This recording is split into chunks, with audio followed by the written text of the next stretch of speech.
أعوذ بالله من الشيطان الرجيم بسم الله الرحمن الرحيم السلام علیکم ورحمۃ اللہ وبرکاتہ رب اشرح لی صدری ویسر لی امری واحلل عقدۃ من لسانی یفقهوا قولی رب زدنی علما اللهم لا سهل إلا ما جعلته سهلا وأنت تجعل الحزن إذا شئت سهلا۔ آج کا ہمارا لیسن ہے اخفاء کے بارے میں، ٹھیک ہے، نون الساکنہ اور تنوین۔ احکام نون ساکن اور تنوین کے بارے میں ہم لوگ پڑھ رہے تھے کہ نون ساکن اور تنوین کے 4 رولز ہیں، ٹھیک ہے، ادغام، اقلاب، اظہار اور اخفاء۔ تو آج ہم لوگ اخفاء کے بارے میں پڑھیں گے۔ سب سے پہلے دیکھیں اخفاء ہوتا کیا ہے، ٹھیک ہے۔ اخفاء کا مطلب ہے چھپانا یا ہائڈ کرنا، یعنی کیا چھپانا ہوتا ہے ہم لوگ کو؟ نون ساکن اور تنوین میں جو نون آتا ہے، ٹھیک ہے، یعنی جیسے بن یا من، ٹھیک ہے، تو جو نون کی جو آواز آتی ہے نا، تو ہم لوگ وہ نون کو چھپاتے ہیں۔ تو ابھی تک دیکھیں ہم نے ادغام اور اظہار کے بارے میں پڑھا ہے، ٹھیک ہے۔ تو میں نے آپ کو جب ہم لوگ نے یہ شروع کیا تھا تو میں نے آپ لوگ سے کہا تھا کہ ہم لوگ جو ہے جو نون ساکن اور تنوین کے رول جو ابھی تک ہم لوگ نے پڑھے ہیں، ٹھیک ہے، تو اس میں جو حروف تہجی ہے، ٹھیک ہے، یعنی نون ساکن اور تنوین کے رول میں جو الف با حروف تہجی ہے اس کو ہم لوگ ڈیوائیڈ کرتے ہیں، تقسیم کرتے ہیں یا حصے کرتے ہیں، ٹھیک ہے۔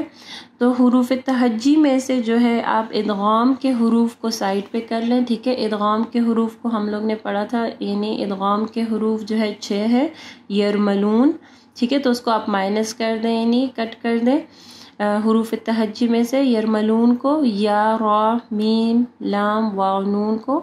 پھر 6 حروف جو ہے وہ اظہار کے ہیں، ٹھیک ہے، تو آپ اظہار کے حروف کو الگ کر دیں، یعنی حروف حلقی کو الگ کر دیں، حمزہ، ہا، عین، ہا، غین، خا۔ اور اقلاب کا جو ہے ہم لوگ نے پڑھا تھا با کو آپ الگ کر دیں۔ تو اب باقی جو حروف رہ گئے، ٹھیک ہے، تو وہ اخفاء حروف ہیں۔ تو یہ تقریباً 15 حروف ہیں اخفاء کے، ٹھیک ہے۔ تا، ثا، جیم، دال، دال، زائے، سین، شین، صاد، ضاد، طا، ظا، فا اور قاف اینڈ کاف۔ قاف ہیوی والا اور کاف نرم والا۔ دیکھیں نون یا تنوین کے بعد جو ہے اگر اخفاء حروف آئیں گے، ٹھیک ہے، یعنی اگر نون ساکن اور تنوین کے بعد اگر اخفاء والے حروف آئیں گے تو ہم لوگ نون کو چھپائیں گے، ٹھیک ہے۔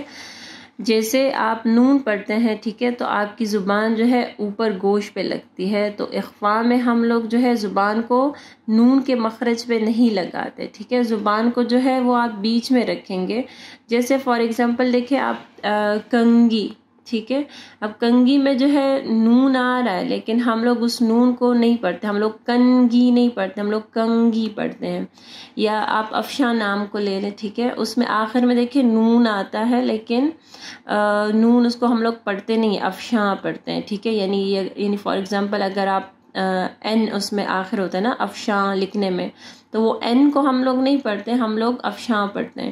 یا انکل میں دیکھیے وہ نون ہوتا ہے، اس کو ہم لوگ انکل نہیں پڑھتے، ہم لوگ انکل پڑھتے ہیں۔ تو آپ جو ہے یہ الفاظ پڑھتے ہوئے دیکھیں آپ کی زبان کہاں پہ ہے، ٹھیک ہے۔ تو اخفاء کرتے ہوئے آپ کو ایسے ہی کرنا ہے، یعنی آپ کی زبان ایسے ہی بیچ میں ہوگی۔ اگر آپ دیکھیں کنگی پڑھیں یا افشاں یا انکل، تو دیکھیں آپ کی زبان بالکل یعنی اوپر مخرج پہ ٹچ نہیں ہوتی، درمیان میں ہوتی ہے۔ تو اخفاء میں آپ کو ایسے ہی اپنی زبان کو درمیان میں رکھنا ہے، ٹھیک ہے۔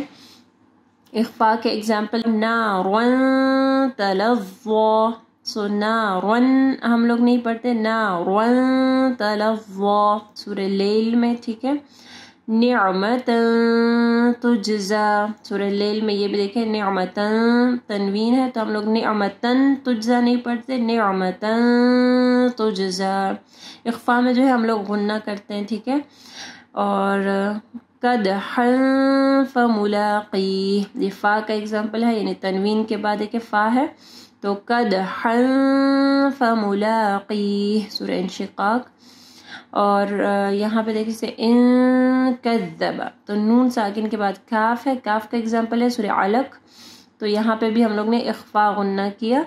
اور یہاں پہ دیکھیں من کل امر، تو ہم لوگ نے من کل امر نہیں پڑھنا، من کل امر، کیونکہ نون ساکن کے بعد کاف ہے. ٹھیک ہے، تو یہ بھی اخفاء ہو گیا. ایسے ہی اخفاء کے جو 15 حروف ہیں، ٹھیک ہے، وہ آپ دیکھیں گے قرآن میں پڑھتے ہوئے اگر نون ساکن یا تنوین کے بعد یہ 15 حروف میں سے کوئی بھی حرف آئے گا تو آپ کو جو ہے اخفاء غنہ کرنا ہوگا. ٹھیک ہے، تو اس چیز کا خیال رکھیں. اخفاء کے اگزامپل آپ جو ہے قرآن پڑھتے ہوئے تلاش کریں اور اپنے ساتھ نوٹ کریں، تو اس سے آپ کی پریکٹس ہوگی اور اس کو پھر اپلائی بھی کرنا ہے. ٹھیک ہے، جو بھی آپ نے تجوید کے رولز پڑھے ہیں تو آپ کو وہ قرآن پڑھتے ہوئے وہ رولز کو جو ہے اپلائی بھی کرنا ہے پڑھتے ہوئے. یعنی کہاں پہ غنہ آ رہا ہے تو آپ کو غنہ کرنا ہے. ٹھیک ہے، مد ہے تو اس کو اسٹریچ کریں، تو آپ کی تجوید انشاءاللہ ایسے پڑھتے ہوئے اچھی ہو جائے گی.